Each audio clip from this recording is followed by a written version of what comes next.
भारत के supreme court का जज होना, जरा सोचिए, ये कितनी बड़ी, कितनी अहम जिम्मेदारी है।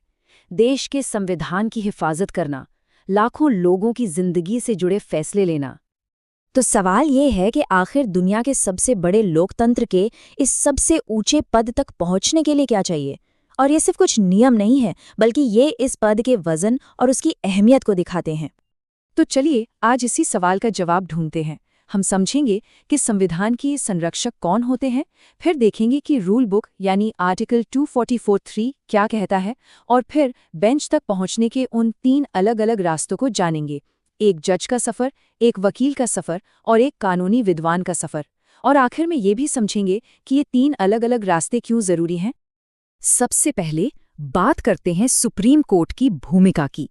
ये सिर्फ एक अदालत नहीं है, ये हमारे संविधान की आत्मा का रक्षक है। इसकी ताकत और इसका रुतबा बहुत बड़ा है। बिल्कुल, इसे एक तरह का संवैधानिक गेटकीपर समझिए। इसका काम ये पक्का करना है कि देश में जो भी कानून बन रहे हैं या सरकार जो भी कदम उठा रही है, वो हमारे देश के बुनियादी सिद्धांतों के खिलाफ ना हो। और बस इसीलिए यहाँ बैठने वाले जजों की काबिलियत इतनी ज़्यादा मायने रखती है। तो ये काबिलियत तय कहाँ होती है?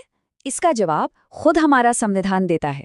चलिए अब उस पन्ने को पलटते हैं जिस पर सुप्रीम कोर्ट के जज बनने का पूरा ब्लूप्रिंट लिखा है, यानी आर्टिकल 124(3).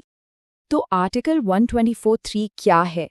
ये संविधान का वो खास हिस्सा है जो बताता है कि सुप्रीम कोर्ट का जज बनने के लिए क्या-क्या शर्तें पूरी करनी ही होंगी।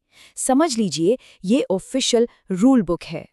और दिलचस्प बात यह है कि ये रूल बुक मंजिल तक पहुंचने का सिर्फ एक नहीं, बल्कि 3 अलग-अलग रास्ते बताती है।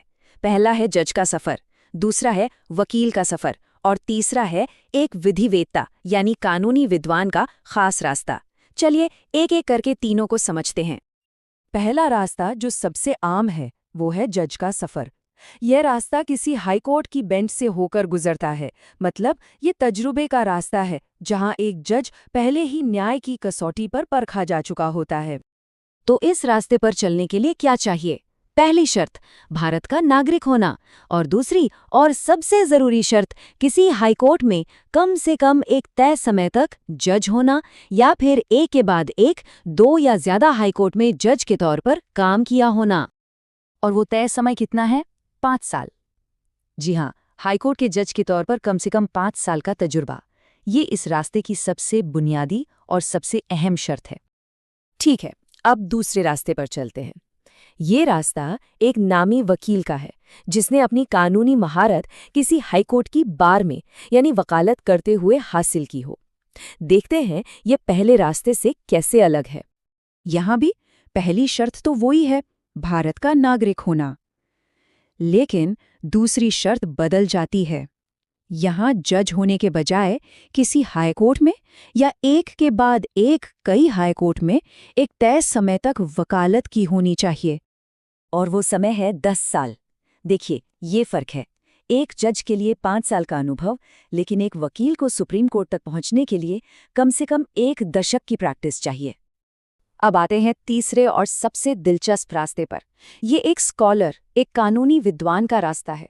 सच कहूं तो ये रास्ता बहुत ही कम इस्तेमाल होता है, लेकिन ये दिखाता है कि हमारा संविधान बनाने वालों की सोच कितनी गहरी थी। ये एक तरह का खास दरवाज़ा है जो सिर्फ उस इंसान के लिए खुलता है जिसकी कानूनी समझ और दिमाग असाधारण हो। इसे आप एक वाइल्ड कार्ड एंट्री की तरह समझ सकते हैं, जो सिर्फ कानून के धुरंधरों के लिए है और जिन्हें देश की सबसे बड़ी अथॉरिटी मान्यता दे। तो ये प्रतिष्ठित विधिवेत्ता या डिस्टिंग्विश्ड जूरिस्ट है कौन? ये वो कानूनी विशेषज्ञ है जिसके ज्ञान की गहराई को देखकर भारत के राष्ट्रपति को ये लगे कि ये शख्स सुप्रीम कोर्ट की बेंच पर बैठने के काबिल है। और संविधान की ये लाइन देखिए, is in the opinion of the president a distinguished jurist. ये साफ करता है कि ये कोई आम रास्ता नहीं है। यहाँ आखिरी फैसला सिर्फ और सिर्फ राष्ट्रपति का होता है।